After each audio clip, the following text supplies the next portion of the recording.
What's good, Kanekis? Welcome back to the channel. I hope you're all doing well. We are here reacting to Rachel Reeves' budget. Apparently, the budget was published early, so a bit of a mishap there. But we're going to react to it live. It's going on right now. So let's see what she has to say. I call the Chancellor of the Exchequer. All right, let's go. So it was leaked, and I'm seeing the gilt yields are down. So it must mean the bond market likes what it hears. Chancellor. I've got one eye on the gilt yields at the moment. It is my understanding that the Office of Budget Responsibility's Economic and Financial Outlook was released on their website before this statement. This is deeply disappointing and a serious error on their part. The Office for Budget Responsibility have already made a statement taking full responsibility for their breach. Madam Deputy Speaker, we are rebuilding our economy. Over the last 16 months, we have overhauled our planning system to get Britain building, forged new trade deals with the United States, India, and the European Union, reformed our visa system to bring the brightest and the best to Britain. You've increased the prices on visas. That we inherited from the Conservatives and raised public investment to its highest level in 4 decades. They doubled the NHS surcharge. Oh man. I raised taxes on business and the wealthiest to close the £22 billion black hole in the public finances left by the party opposites.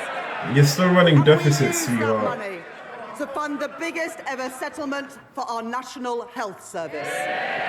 You're still running deficits. They were the fair and necessary choices. And we faced opposition to them, from opponents to planning reform, who will always demand that the future is built somewhere else, not in their backyard. Opponents to trade, who want to take us down the path of isolation and division. Opponents to investment, who believe that the only good thing a government can do is get out of the way. Opponents who insist that the only way to balance the books is to cut public spending. And opponents who say that we don't need to balance the books at all. Oh my We gosh. made these choices for a reason. Get out of the way and After cut spending, 14 years of please. Conservative government, working people demanded and deserved change. Lord have mercy. Investments, Lord have mercy. not cuts to our public services. Stability for our public finances. The single most The important lot. factor in getting the cost of living down. And economic growth, the best means to improve wages, create jobs, and support public services. That is what our plan, that is what It's this always government public and our services, Prime public Minister are services. all about. Today's budget builds on the choices that we have made since July last year. To cut NHS waiting lists, to cut the cost of living, and to cut debt and borrowing. You filled up No the doubt last we will two. face opposition again, but I have yet to see a credible or a fairer alternative plan for working people. These are my choices, the right choices for a fairer, a stronger and more secure Britain. Order. I already know we're Far too much cooked. noise, and I expected so much better from you, Dr. Luke Evans. You're meant to be a leader in your community. Simmer down, Chancellor. Like a group of school kids over there, man. I'm happy for them to shout as much as they like, Madam Deputy Speaker, as long as they do it from the opposition benches where they can't cause any more damage. It's like a group I of school said there would be kids. no return to austerity, and I meant it. This budget will maintain investment in our economy and in our National Health Service. Oh my I said I gosh. would cut the cost of living, and I meant it. This budget will bring down inflation and provide immediate relief for families. I said I would cut debt and borrowing, and I meant it. Because of this budget, borrowing will fall as a share of GDP in every year of this forecast. Our Our net financial debt will be lower at the end of the forecast than it is today, and I will more than double the headroom against our stability rule to £21.7 billion, meeting our stability rule and meeting it a year early. That means they're gonna raise taxes These like are hell. my choices. But she's not cutting austerity, spending. not borrowing, not turning a blind eye to unfairness. Oh, wow. My choices are a budget for fair taxes, strong public services, Oh, wow. and a stable economy. That is the Labour choice. Taxes are gonna go up. Growth is the Oh, engine wow. that carries every one of our ambitions forward through stability, investment, and reform. The Oh, platform wow. from which British ambition can finally get moving again. Because growth doesn't just appear out of thin air. It is built patiently and stubbornly by people who take risks, by founders who bet their savings on an idea, by firms breaking into new markets, developing new technologies, and creating new jobs and new opportunities, by the men and the women who work hard every day in all parts of our country. Our job is not to watch from the sidelines, but to partner with them, backing No! them every step of the Stay way, out of the to economy! match private enterprise with public ambition. No! I would like to Please, thank just my stay team of out. officials at the Treasury for their hard work in preparing this budget. In the Oh, spring, man. the Office of Budget Responsibility forecast that our economy would grow by 1% this year. I said then that Britain would defy the forecasts, and defy them we have. The OBR have upgraded Britain's growth for this year from 1% to 1.5%. Nominal terms. Inflation adjusted, it's down. The IMF, the OECD, and the Bank of England have already upgraded their forecasts. In real terms, it's Today, negative. the OBR have published the result of their review of the supply side of the economy. They are clear that this is not about the last 14 months. It is about the previous 14 years. The legacy of Brexit and the pandemic, and the damaging decisions by the party opposite. It's always a Cutting pointing public game. spending, Pointing leaving fingers game. communities and entire regions behind, starving our economy of investment and weakening our public services. As a result of their review, the OBR are reducing their expectations for productivity growth by 0.3 percentage points to 1% by the end of the forecast. You see, it's always, oh, the other side's They fault. say today, They're both and I trash. Real GDP They're all is trash. forecast to grow by 1.5% on average over the forecast due to lower underlying productivity growth. There is an impact on our public finances too. The OBR say that their productivity forecast will mean £16 billion less in tax receipts by 2030. Taxes are These going down forecasts are nominally. the Tories' legacy, not Britain's destiny. So how does she plan to spend? She said she's not going to borrow. So how does she plan to spend? Order. It is very hard. Tax to revenue hear is gonna go Chancellor down. over all the shouting. And Mr. Holmes, you promised me yesterday you were going to be on top behaviour in the first few minutes. Chancellor. If the revenue goes down, that's We because beat they're going to the hike up forecasts the this rates, the year, tax and we will rates. beat them again. By boosting trade, not blocking it. By increasing investment, not cutting it. By championing innovation, not stifling it. By backing working people, not making them poorer. You're taxing us to Brick by death. brick, we've been building our economy. Building roads, building homes, getting spades in the ground and cranes in the sky. Growth begins with the spark of an entrepreneur. Half of new jobs in Britain are created by scale-up businesses. And we want those jobs created here, not somewhere else.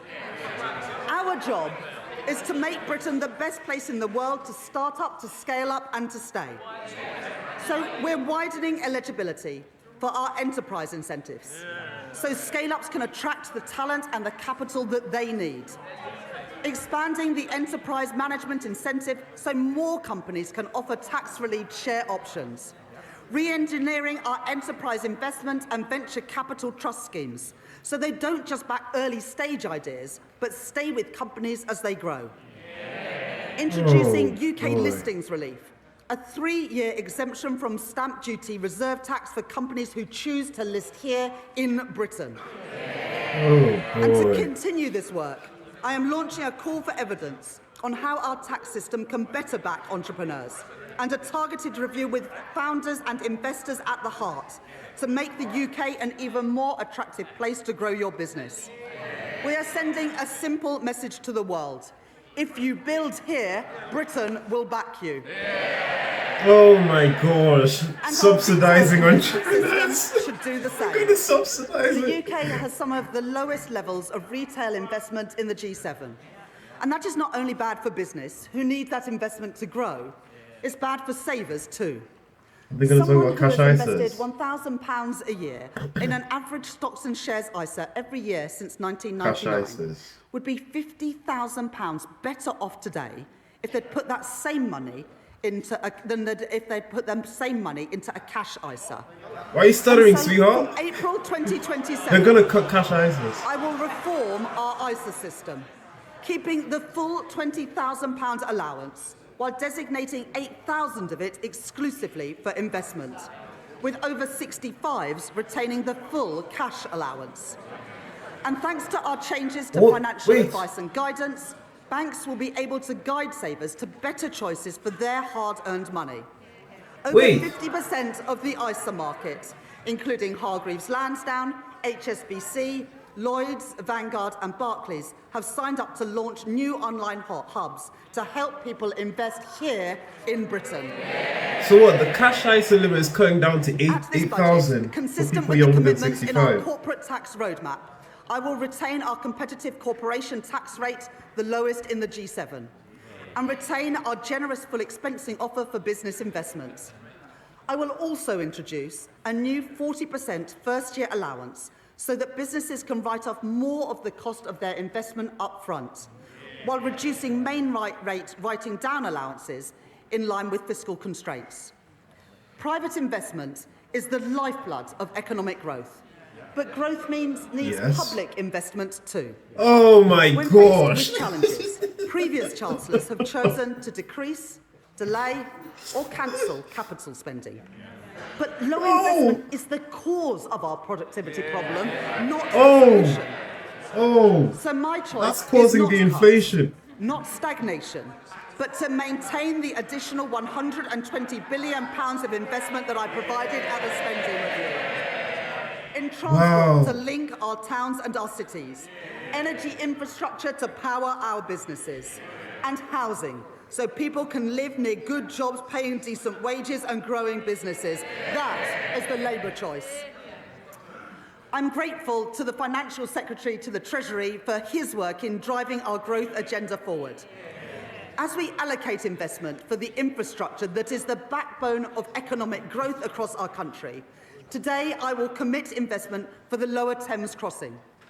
And we're continuing to drive investment in city-region transport, in the Midlands Rail Hub and the Transpennine Route upgrade, along with our commitments to the Northern Growth Corridor, including Northern Powerhouse Rail. More spending. It is You this can't Labour afford government it. that has overhauled our planning system, and I will today provide further funding to increase planning capacity through a new skills offer, as called for by the British Chamber of Commerce and the Confederation of British Industry. It is this Labour government that has invested in nuclear power, in Sizewell C and in Culham.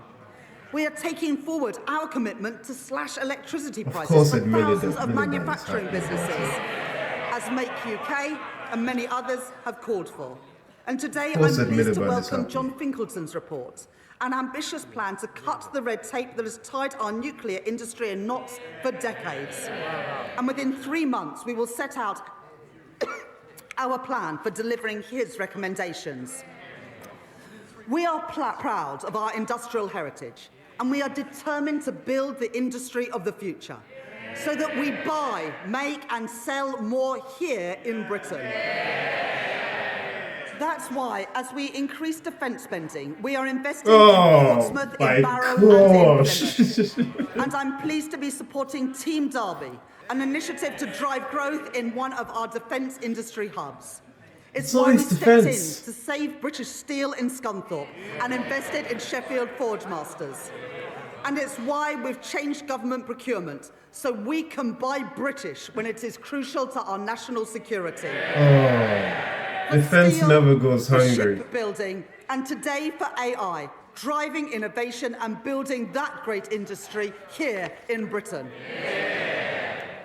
But it's not just what we invest that matters, it's how we invest. Putting money and power back in the hands of local and regional leaders. Today, we are devolving £13 billion of flexible funding for 7 mayors to invest in skills, business support and infrastructure. I'm extending the business rates retention pilots in the West of England, Liverpool City region and Cornwall until 2029. I'm providing £30 million for the Kojo Industrial Growth Fund for sectors like critical minerals and marine innovation.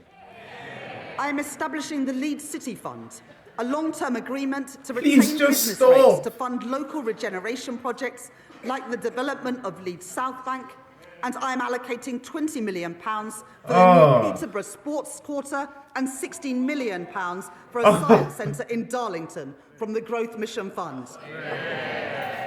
They can't afford it. I keep trying to explain. They can't afford it. The benefits of investment and growth must be built and felt in every part of our United Kingdom.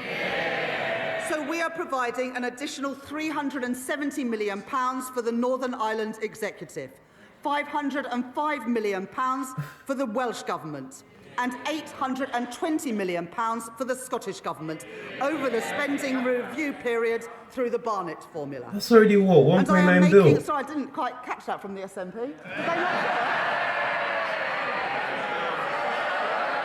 That's what, 1.9 bill? Deputy Speaker, they didn't hear. £820 million for the Scottish Government over the spending review period because Anna Sarwar asked us to. Yeah, he said reduced by and 8,000. Targeted investments in our industrial strategy sectors across the UK.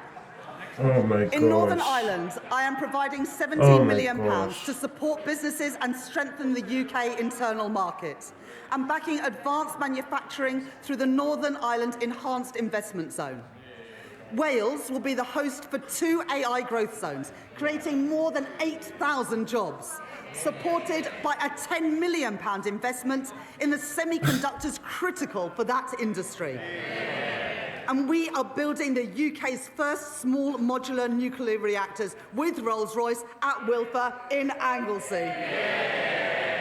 2 Labour governments working together in Wales to deliver for the people of Wales. And in Scotland, is not going I'm to committing fall over with all this £14 million spending. for low-carbon technologies in Grangemouth, £20 million to renew infrastructure at Inchgreen in Inverclyde, and £20 million to redevelop Kirkcaldy Town Centre and Seafront, with construction starting next year. And that's on top of the UK's biggest ever warship export deal with the Norwegian government to build frigates in Glasgow, supporting 4,000 jobs. Investment opposed by the SNP, jobs opposed by the SNP, defence opposed by the SNP, but secured by this Labour government. A growing economy needs strong foundations of economic stability, with borrowing, inflation down and investment up. That is good for business, and it is good for working people, so they have more money in their pockets.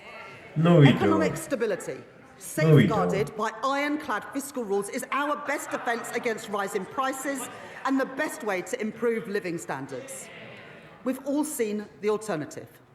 3 years ago, in their clamour to cut taxes for the richest, the Tories under Liz Truss crashed the economy and sent mortgage rates spiralling. Liz Truss was right. Pensions to the brink. Liz Truss was right. I don't agree with politicians all the time, They're but she being had so loud, decent Madam Deputy policies. Speaker, and yet I can't even hear them now. Now, I know that, But both the parties leader are a of mess. the Green Party is a keen Oh. hypnotherapist, and he believes that he can achieve remarkable things using only the power of his mind. Unfortunately, the only things getting bigger under his approach would be the deficit and the rate of inflation. But the deficit is getting And bigger. for all the damage Under that your the approach. Conservative cuts did to our schools and our hospitals, they also doubled the national debt. Our net financial debt this year will be £2.6 trillion, 83% of GDP, meaning that today, 1 in every £10 that government spends is on debt interest. Not on paying down that debt, but just on paying the interest on the debt that we inherited from the Conservatives. Always be More inherited. fiscal rules It's yours will get now. borrowing down while supporting investment. No, it's not. Stability How do you rule get borrowing? that day-to-day expenditure must be met through tax receipts. And the investment rule, which allows you to increase investment whilst getting debt on a downward path. She just Those said it. fiscal rules are non-negotiable. I met them at the budget last year, I met Tax them in the increases, spring, here we go. and I have met them today. Tax increases, here we go. What's the While damage, the current Rachel? budget balance is in deficit by £28.8 billion in 26-27 and Deficit. £4.6 billion in 27-28, it moves into a surplus of £3.9 billion in 28-29, Does it though? £21.7 billion in 29-30, and £24.6 billion in 2030-31. More than doubling our headroom against the stability rule and meeting that rule a year early too.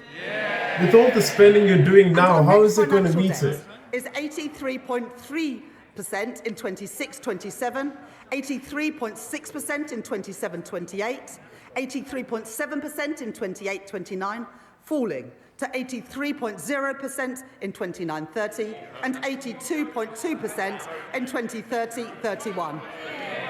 Madam Deputy That's not Speaker, going to I happen. said we would cut the debt, and we are, with debt That's down by not the going end to of the happen. forecast. And going forwards, to That's not support going our to commitment to a single fiscal event and further strengthen our economic stability, I will follow the recommendations of the International Monetary Fund by assessing the fiscal rules just once a year at the budget. Despite the challenges we face on productivity, the path of our deficit reduction remains broadly the same as in spring.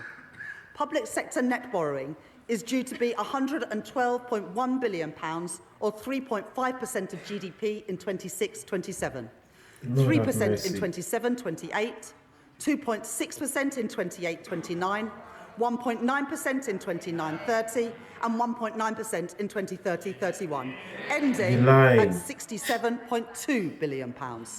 Translating into an increase in the net cash requirement next year of £4.2 billion, taking the total to £133.3 billion. According to the IMF, we are due to reduce borrowing more over the rest of this Parliament than any other G7 economy. The Conservatives crashed the economy, we are protecting it. The Conservatives lost control of debt, we are getting debt down. The Conservatives let inflation and interest rates go through the roof. But, Madam Deputy Speaker, since Labour took office, the Bank of England have cut interest rates 5 times. Yo, get on with it. We just want to know what the I've damage made is. my What's the tax choices. rate? Not reckless borrowing. What do Not the taxes dangerous say? cuts, but stability for our economy, security for our public finances, and security for family finances too. Those are the Labour choices. Madam Deputy Speaker, Tory austerity left classrooms crumbling and waiting lists sky high, weakened our productivity and choked our economic growth. And now they propose a further £47 billion of cuts to our public services. We need to that is cut. equivalent to We cutting need to every cut. police officer in our country twice over.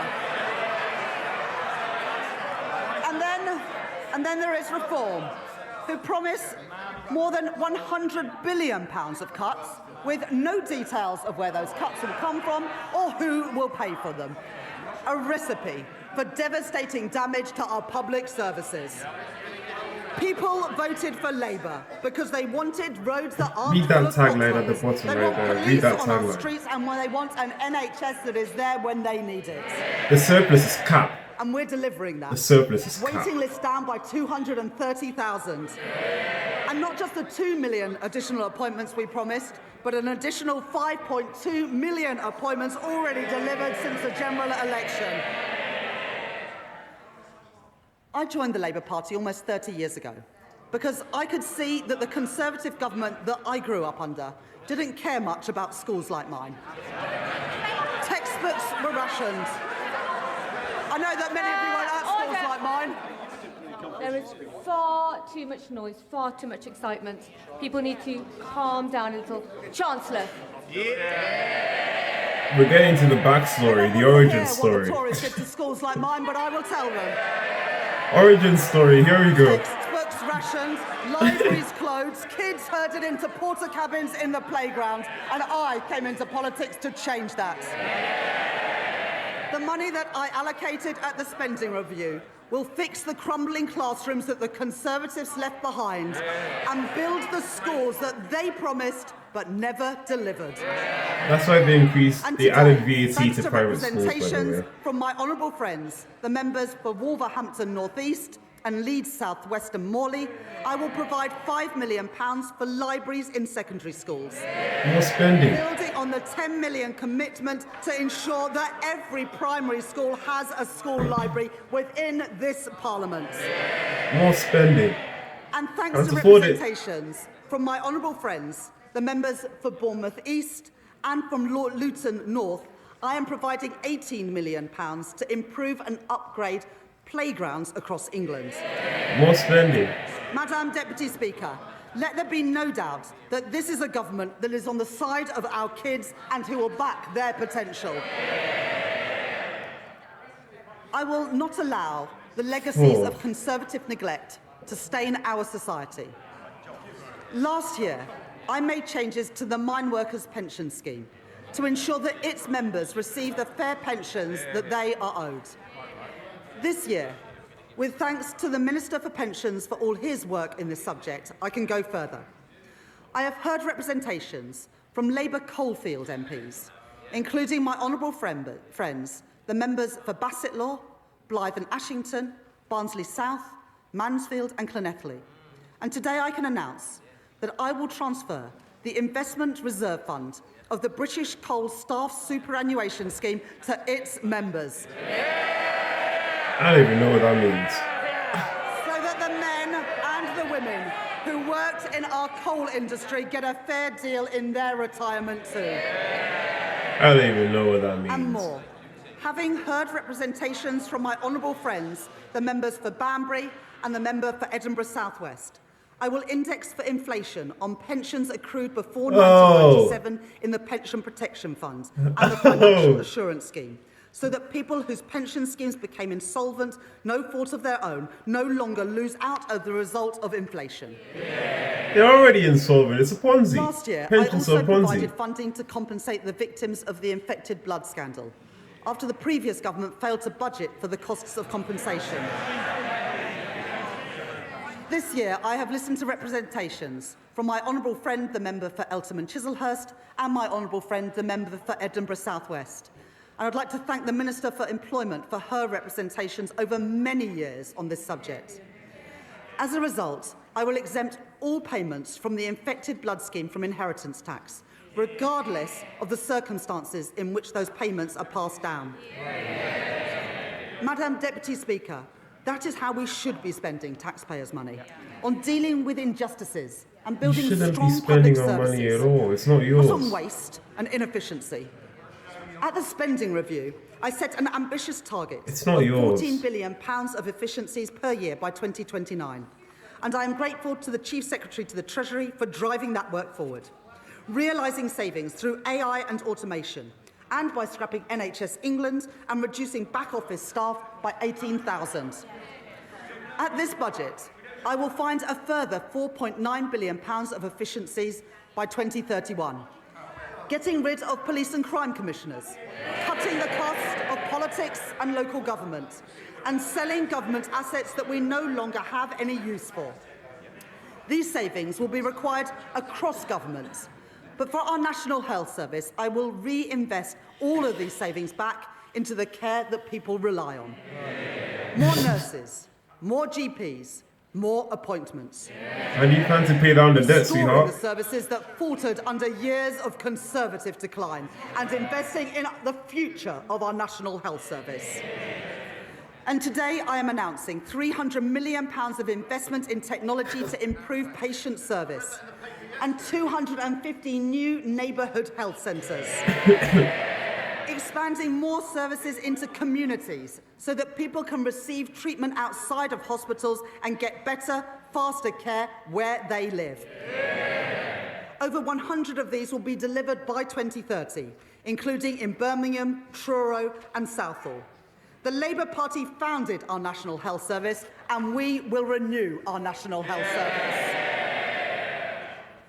I will take the same approach for defence spending that I take to NHS spending, reinvesting savings back into our national security. In our age of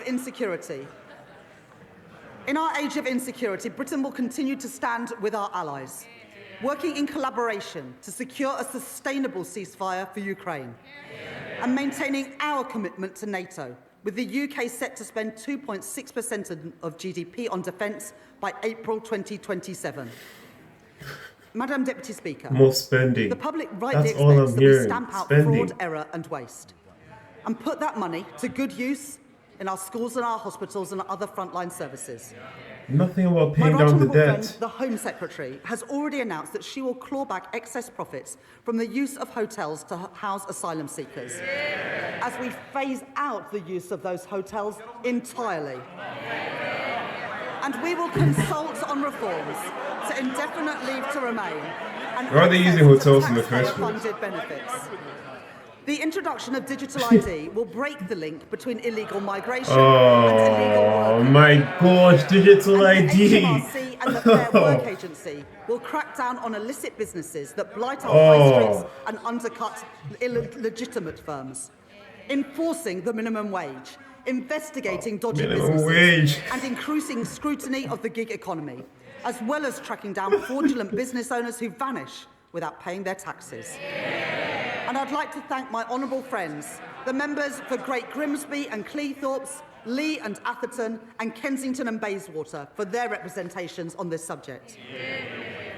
And I'll take further steps to prevent and track down unpaid tax, which will together, these reforms will raise nearly £10 billion a year by 2030, including through new powers for HMRC to pursue the promoters of Oh tax my avoidance schemes. gosh. I am building on our successful use of targeted checks on welfare claims to root out fraud and error and prevent public money being paid to people who are not entitled to it. It's going to cost more to And do I would all of like this to than thank they will Tom get in Hayhoe, the COVID corruption in the taxes. They'll be cool. for his work in helping to chase down nearly £400 million from dodgy pandemic spending and contracts. Tory contracts handed out by Tory ministers to Tory peers and Tory friends. Well, that money belongs in our schools and in our hospitals. And Order. It is so noisy now, we can barely hear the Chancellor. Everybody needs to calm down. Chancellor. Well, I wouldn't want any honourable member to miss this. So we are chasing down that money, and we've got almost £400 million back from dodgy pandemic spending and contracts. I'm pretty sure that's the same as the Tory interest contracts payments handed out by Tory ministers to on the Tory debt. peers and Tory donors. Well, that money belongs in our schools and in our hospitals, and we are getting that money back. And finally, It's already Madam gone Deputy into paying down Speaker, the interest we are payments. ramping up sanctions on Russia, and we are freezing known Russian assets. But let me be clear, Kleptocracy. I don't actually mean the honourable member for Clacton. Kleptocracy. Under the Conservatives, Order! She looks so proud of herself for that joke as well. You don't need commentary from the backbenches, and Mr. Dewhurst, you are so loud. It's remarkable how far your voice carries. Chancellor. under the Conservatives, the cost of our welfare system increased by nearly 1 percentage point of GDP, equivalent to £88 billion in just 5 years. The broken welfare system that we inherited wrote off millions of people as too sick to work, and we will reform that system so that it is a system that does not count the cost of failure, but one that protects people who cannot work and empowers those who can. We have brought back face-to-face assessments for disability benefits. Those are the face-to-face assessments that the Shadow Chancellor got rid of when he was Work and Pension Secretary. So costs are going to go up. Our changes Because they need to send people universal to do the credit face-to-face will thing. get 15,000 people back into work, a figure confirmed today. The former Health Secretary, Alan Milburn, will review the causes of rising youth inactivity, and we are already taking action. I'm grateful to the Federation of Small Businesses and Small Business Britain for their representations on apprenticeships. And today I am announcing funding to make the training for under 25 apprenticeships completely free for small and medium-sized enterprises. Oh my gosh! Free! And funding our new youth guarantee. We're paying for it. £820 million over the next 3 years to give young people who are let down by the Conservatives the support and the opportunity that they deserve. Guaranteeing every young person a place in college, an apprenticeship or personalised job support. And after 18 months, 18 to 21-year-olds will be offered paid work, not benefits. The Motability scheme was set up to protect the most vulnerable, not to Inflation's subsidise the coming least back on a with a Mercedes-Benz. vengeance. And so I am making reforms that will reduce generous taxpayer subsidies, and Motability have confirmed that they will remove luxury vehicles from their scheme. Getting the scheme Why back was it there in to the its first original place? purpose of offering cost-effective leases to disabled people. Why was it there in the And first taxpayers' place? money should not be spent on pensions for people abroad, who only lived here for a couple of years and may never even have paid a penny in tax. The They're going to Conservatives steal allowed the thousands pensions. of people living abroad to buy their way into the state pension for as little as £3.50 a week, debasing the purpose of our pension system. Are they going to And steal so the I will pensions? abolish access to Class 2 voluntary national insurance contributions for people living abroad, increasing the time that someone has to live or work in Britain to 10 years and increasing the contributions that they must pay. These reforms improve our welfare system. They support our young people, protect those who need it most, and put an end to Conservative waste and unfairness. They're stealing the pensions. Madam Deputy They're Speaker, stealing the pensions. to break the cycle of austerity, we need a fair and a sustainable tax system, one that generates revenue They're to stealing fund the the public pensions. services that we all use, and supports investment to grow our economy. That They're does stealing the mean that pensions. today I am asking everyone to make a contribution. Oh. The previous One Conservative more. government. The previous Conservative government froze personal tax thresholds from 2021 to 2028. Here we go. And today Taxes. I will maintain all income tax and equivalent national insurance thresholds at their current level for a further 3 boy. years from 2028. Oh boy. Inflation's going to push people from the lower pay to the higher While bands. ensuring that people Oh man. Order! Oh man. 3 years. Noise is 3 far more. too high. Chancellor. So no, most people will be paying the additional Honourable tax lady rate. supported these freezes when her party made them. She might want to forget about it, but the British people never will. At the same time, we are ensuring that people only in receipt of the basic or new state pension do not have to pay small amounts of tax through simple assessment from April 2027. I will also keep the Plan 2 student loan repayments threshold at its 2026-27 level for 3 years. Madam Deputy Speaker, I know that maintaining these thresholds is a decision that will affect working people. I said that last year, and I won't pretend otherwise now. Madam Deputy Speaker, I am asking everyone to make a contribution, but I can keep that contribution as low as possible because I will make further reforms to our tax system today to make it fairer and to ensure that the wealthiest contribute the most. The Conservatives knew that our tax system didn't work. Time and time again, they ducked the necessary reforms, leaving a system unfit for a changing economy, with unfairness that they refused to address. Currently, a landlord with an income of £25,000 will pay nearly £1,200 less in tax than their tenants with the same salary, because no national insurance is charged on property, dividend or savings income. It's not fair that the tax system treats different types of income so differently. And so I will increase the basic and higher rate of tax on property, savings and dividend income by 2 percentage points, and the additional rate of tax on property and savings income by 2 percentage points. Even after these reforms, 90% of taxpayers will still pay no tax at all on their savings.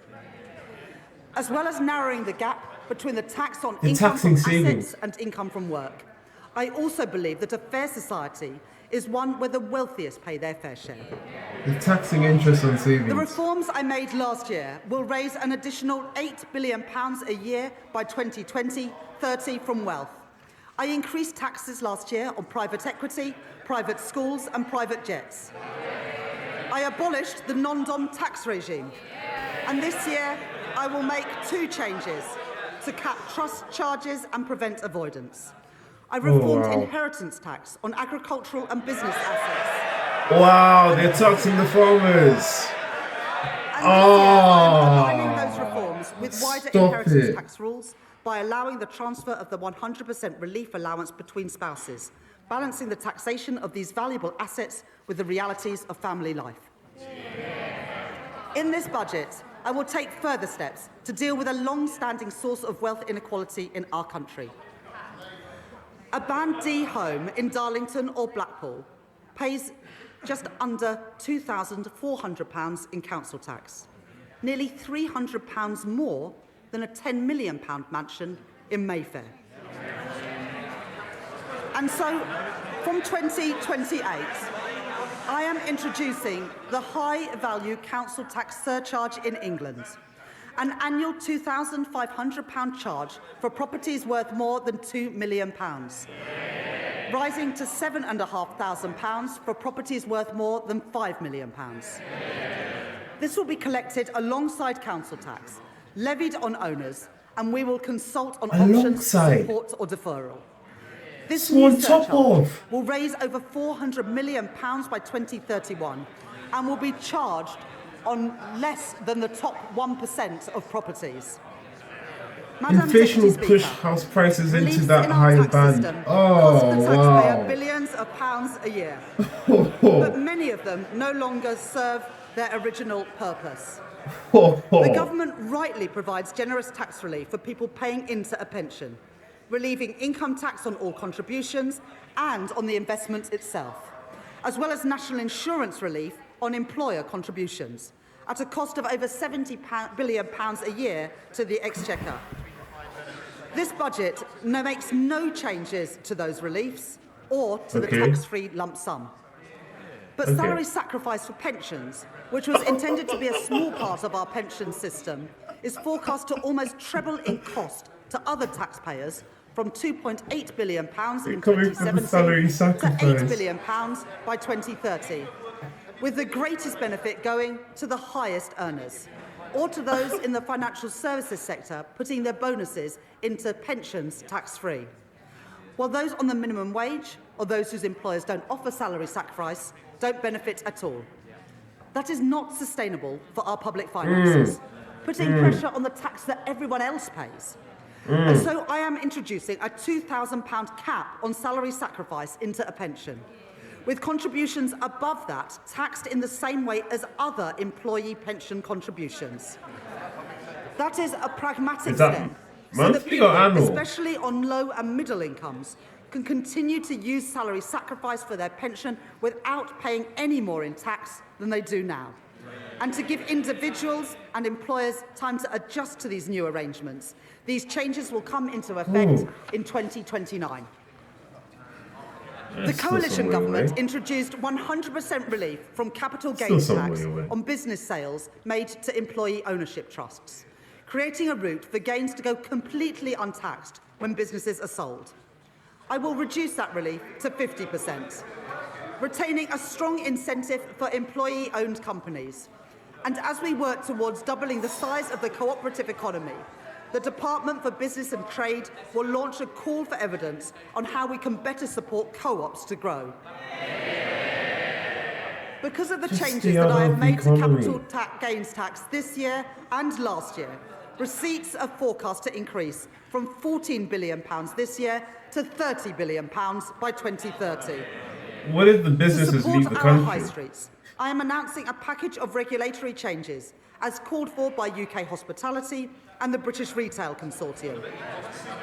And I will support the Great British Pub through our new national licensing framework, encouraging councils to back our pubs and to back late-night venues with greater freedoms. Huh? For business rates, What I type will of introduce freedoms? permanently lower tax rates for over 750,000 retail, hospitality and leisure properties, the lowest rates since 1991, paid for through higher rates on properties worth more than £500,000, like the warehouses used by online giants. Alongside this, I will introduce a package of support worth over £4.3 billion over the next 3 years for a property of any size seeing a large increase in their bill. And to support a level playing field in retail, I will stop online firms from undercutting our high street businesses by ensuring customs duty applies on parcels of any value. Oh crap! Amazon prices are gonna go Our up. motoring taxes. Oh. Exempting search and rescue vehicles from vehicle excise duty, as called for by my honourable friends, the member for the Western Isles and for Whitehaven and Workington. Oh. And because all cars contribute to the wear and tear on our roads, I will ensure that drivers are taxed according to how much they drive, and not just by the type of car they own, by introducing the electric vehicle excise duty on electric cars. This will be payable each year alongside vehicle excise duty at 3p per mile for electric cars and 1.5p for plug-in hybrids, helping us to double road maintenance funding in England over the course of this Parliament. So what's the allure of getting electric if you're going to be taxed on it anyway? What's the allure? I am providing support to boost our British car industry, increasing the threshold for the expensive car supplement on electric vehicles to £50,000, saving over 1 million motorists £440 a year. Providing £1.3 billion additional funding for the electric car grant, extending it to 2030 and taking total funding to £2 billion. Who's going to get electric if you're going to tax it anyway? Changes to the employee car ownership scheme. You see the contradictions, In addition, guys. we're investing a further £200 million to accelerate the rollout of EV charging, as well as 100% business rates relief for EV charge points for the next decade, with thanks to my honourable friend, the member for Camborne and Redruth, for his representations on this policy. Get EV so we can tax you I will more. improve competition in our taxi industry by ending ride-hailing companies' use of a discount scheme intended for coach tours, as called for by Steve McNamara, the General Secretary of the Licensed Taxi Drivers Association. Legislating to restrict access so that everyone pays fairly and protecting £700 million of tax revenue each year. I am responding to our consultation on landfill tax, and listening to representations, particularly from our house building industry. I will not converge towards a single rate. but I will prevent the gap between the two rates from widening to balance the need to address tax avoidance in the current structure. I will today publish Ray McCann's report into the loan charge along with the government's response, setting out a new settlement opportunity that will finally allow people to finalise their position and draw a line under this long-standing issue. And I'd like to thank my honourable friend, the member for Milton Keynes Central, for her representations on this subject. I will continue with the planned uprating for tobacco duties that I set out last year and uprate alcohol duties by inflation, along with our plans to introduce a vaping products duty in 2026 and changes to the soft drinks industry levy announced by my right honourable friend, the Health Secretary, yesterday. And I'd like to thank the Exchequer Secretary to the Treasury for his work on all the tax measures in this budget. More taxes. I will also reform gambling Levies taxes in response to the rise in online gambling. Oh, more. Remote gaming is associated with the highest levels of harm. And so I am increasing remote gaming duty from 21% to 40%. With duty on online betting increasing from 15% to 25%. I am making no change to the taxes on in-person gambling or on horse racing. And I am of course, Cheltenham has to enjoy from April next year. Taken together, the old people enjoy. To gambling tax They're the ones playing will raise bingo. over £1 billion per year by 2031. As a result of the tax reforms I have made today, I can confirm that I will not be increasing national insurance, the basic, higher or additional rates of income tax, or You're increasing VAT. on everything else. You're increasing on everything else. We'll still be worse off. And I have kept everyone's contribution as low as possible through reforms to make our tax system stronger, closing loopholes, ensuring that the wealthiest pay their share, and building a tax system that is fairer for the future as our economy changes.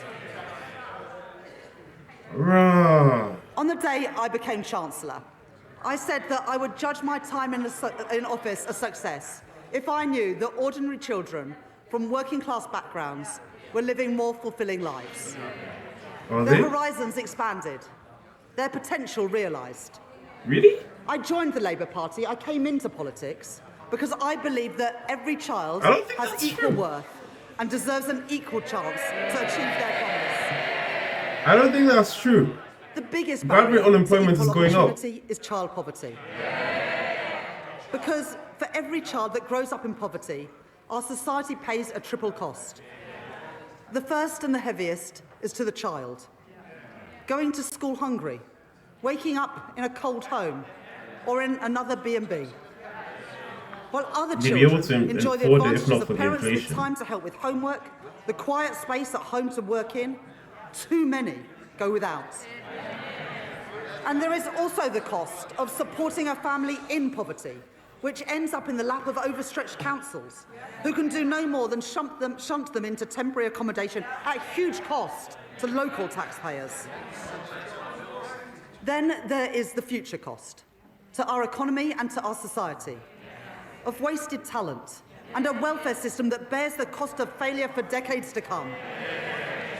Young people with so much to contribute, but whose potential is suffocated early by limited life chances and missed opportunities, struggling to make their way in a society that did not look out for them. I don't intend to preside over a status quo that punishes children for the circumstances of their birth and demands that we all pay 3 times over for it. Since last July, we've rolled out free breakfast clubs in schools. We're expanding free school meals to 500,000 more kids, lifting 100,000 children out of poverty as we do it. We've passed the Renters' Rights Act, and we've extended the childcare offer. And I'm proud of all of that. But it's not enough. It's not enough? There is one policy that pushes kids into poverty more than any other. Which one, Rachel? It was introduced by the party opposite. Which one, Rachel? Which one? They said it would save money and that it would bring about behavioural change, disincentivising poorer families from having more children. Well, Oh, even on the its own child terms, it failed. The welfare bill has continued to rise, child and there's benefits. been no difference in the size of families. Child But what it benefits. has done is to push hundreds of thousands of children into poverty since it was introduced. They said they were punishing parents' choices, but it's the kids who have paid the price. They've paid the price for the policies of a party which opted for cynical gimmicks over real savings in our welfare system. So what are you gonna do, Rachel? I Incentivize. understand that many families are finding times hard and that many kids have had to make difficult choices when it comes to having kids. And there are many reasons Kids having why people kids. choose to have children and then find themselves in difficult times. The death of a partner, separation, ill health, a lost job. I don't believe that children should have to bear the brunt of that. It's And not neither your can I, in place. good It's not the conscience, leave in government's place place. the vile policy known as the rape clause. It's not the Requiring government's women place. to prove if their child has been conceived non-consensually to receive support. Okay, that's a bit peak. I'm That's a proud bit to be Britain's first female Chancellor of the Exchequer. I take the responsibilities that come with that seriously. I will not tolerate the grotesque indignity of women of the rape clause any longer. It is dehumanising, it is cruel, and I will remove it from the statute book. And so because I am tackling fraud and error in our welfare system, because I am cracking down on tax avoidance, because I am reforming gambling taxation, I can announce today, fully costed and fully funded, the removal of the two-child limit in full from April. There's no limit. There's no limit. Have as many kids as you want. The government will pay for it. There's no limit. That is a moral hazard because people are going to have more and more kids that they can't It's amazing what people afford. get so angry about, and we've seen their true colours today. That is peak. It's lifting children out of poverty. Two-child is completely abolished. Completely. Have as many as you want. Chancellor. Bruh. I think our constituents Bruh. have heard all they need to from the party opposites today. Have as many We as you on this want. side of the House do not believe that the solution to a broken welfare system is to punish the most vulnerable. We are lifting 450,000 children out of poverty with the end of the two-child limit. And, Madam Deputy nuclear Speaker, family is combined with other finished. actions we are taking, this Labour government is achieving the biggest reduction in child poverty over a parliament since records began. That is The nuclear family in the UK is finished. It's finished. They are incentivizing having kids out of wedlock. I Oh, know how bruh. worried families are about the cost of And it. single parent families. Worried They're that their money incentivizing it, won't stretch subsidizing to it. the end of the month. Worried Bruh. the price. I think if you've got a house that's worth £5 million a year, you can probably afford it. But you get more exercise about reducing child poverty than you do about the richest paying more. Under this government, wages have risen by more since we were elected than in 10 years under the last government. With lower interest rates already saving families £1,200 a year off a typical new mortgage, compared to that to when Liz Truss was Prime Minister. It's always But Liz I know that people still face pressure on their budgets day to day and week to week. And where there is more to do, where we can provide relief, we are doing it. Extending the bus fare cap, cracking down on rip-off price hikes, freezing prescription charges, and freezing rail fares for the first time in 30 years. Oh gosh, price I am controls. increasing the basic and new state pension by 4.8%, an increase of £440 per year for the basic state pension, and an increase of £575 per year for the new state pension, in line with our commitment to the triple lock. At the election, we promised a genuine living wage, and we are delivering it. Oh, At the budget last year, I increased the national minimum wage and the national living wage, and I am doing the same this year too. Accepting the recommendations of the Low Pay Commission in full and increasing the minimum wage for 18 to 20-year-olds from £10 to £10.85 an hour, and increasing the living wage from £12.21 to £12.71 an hour.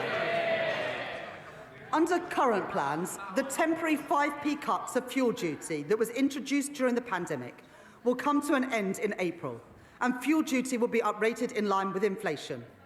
But I know that the cost of travelling to and from work is still too expensive. And so I am extending the 5p cut until September 2026.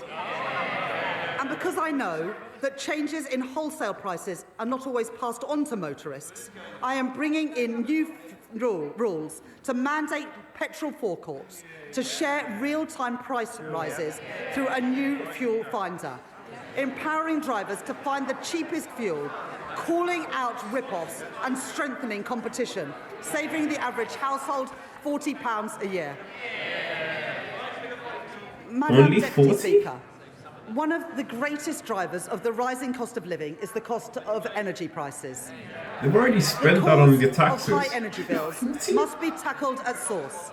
And so we are investing in energy security, in nuclear and renewable energy, and in insulation through our Warm Homes Plan. But that's not enough when people are struggling with energy bills today. The Conservatives' Eco Scheme was presented as a plan to tackle fuel poverty. It costs households £1.7 billion a year on their bills. And for 97% of families in fuel poverty, the scheme, get this, has cost them more than it's saved. It is a failed scheme, and so I am scrapping it, along with taking other legacy costs off bills. And as a result, I can tell you today that for every family, we are keeping our promise to get energy bills down and cut the cost of living. How do you plan to do that, Rachel? With £150 cut from the average household bill from April next year.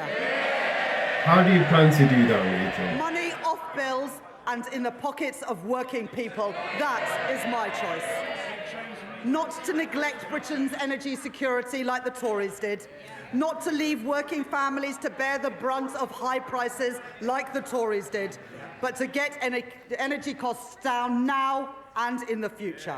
That They're already spending more on the duties and levies. And Madam Deputy Speaker, one more thing. Because of our action on bills and on prices, as a direct result of this budget, the Office for Budget Responsibility confirmed today that inflation is coming down faster and will be a full 0.4 percentage points lower next year. That's the benefit of a Labour government cutting the cost of living. Madam Deputy Speaker. Still increasing, just this slow. Labour government is changing That's a positive our country. rate. In the face of challenges on our productivity, I will grow our economy through stability, investment and reform. I've met my fiscal rules and built our economic resilience for the future. I have asked everyone to contribute, yes, for the security of our country and the brightness of its future. But I have kept that contribution as low as possible by reforming our tax system, making it fairer and stronger for the future. I have protected our NHS, maintaining public investment and driving efficiency in government spending. I've taken action on our broken welfare system, rooting out waste and lifting children out of poverty. And I have cut the cost of living, with money off bills and prices frozen, all while keeping every single one of our manifesto commitments. The country is run by communists. It's run by communists. Order. Price freezes? Really? Miss Morton, your voice carries right across the chamber. Right across the chamber. Try and take a breath every so often. Chancellor. Price freezes. Those are my choices. Not austerity, not reckless borrowing, but cutting the debt. cutting waiting lists and cutting the cost of living. Those are Labour choices, promised and delivered by this budget, promised and delivered by this Labour government. And Madam Deputy Speaker, I commend this statement to the House. Oh man, we're cooked. And that was Rachel Reeves, the Chancellor of the Exchequer, giving her second budget. You can see the reaction there from Labour MPs waving their order papers. They are very happy about what they heard, particularly. Woo! Wow! The UK is cooked. The UK is cooked. The government is going to grow bigger.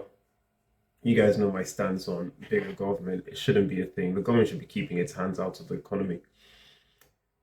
They're going to increase taxes. They're going to increase spending.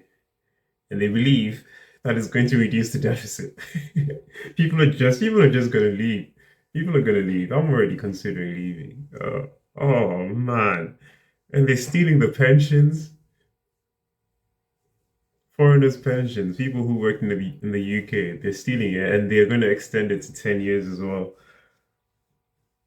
10 years, like you have to stay in the country for 10 years before you can qualify to get your pension from the country. That's if you leave the country. But oh wow, I'm gonna have to just soak it all in. This was like initial reaction, so I'm just gonna have to soak it in.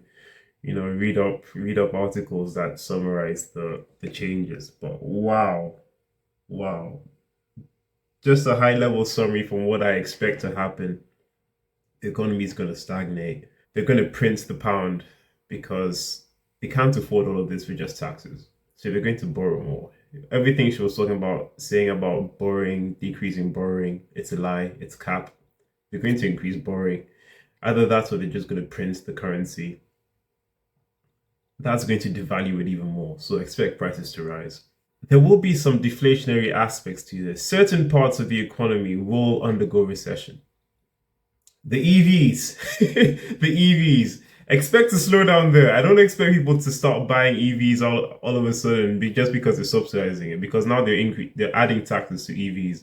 So that's completely taking away the incentives to buy them. Whew, protect yourself with gold and silver, guys, because the pound is going to the gutter. To the gutter. They can't touch gold and silver. They can't tax it because that's real money. So there's not going to be any sort of capital gains tax coming to it. Wow, be sure to check out my other videos because that will help you make sense of everything that Rachel has said today. It will help you understand that any sort of government action doesn't benefit the wider public. It actually causes the opposite. So when she talks about bringing prosperity, helping bring the kids out of poverty, it's not going to help it. Oh, I just remembered about the 2-child cap. Oh man, they're incentivizing having more and more kids out of wedlock and divorcing. It's a dumpster fire. It's a dumpster fire. I can't say I hope you found it enjoyable because of all the taxes, but I hope you found it informative. Please share this out with anyone who is in the UK to let them know what is happening in the country with the economy. Because even if you don't follow politics, the government has a hand in the economy, and the economy affects us all. So you have to be aware of it. Whether you like it or not, you do have to be aware of it. Please hit the like button, subscribe. Like I said, check out some of the other videos, and I'll see you in the next one. Peace.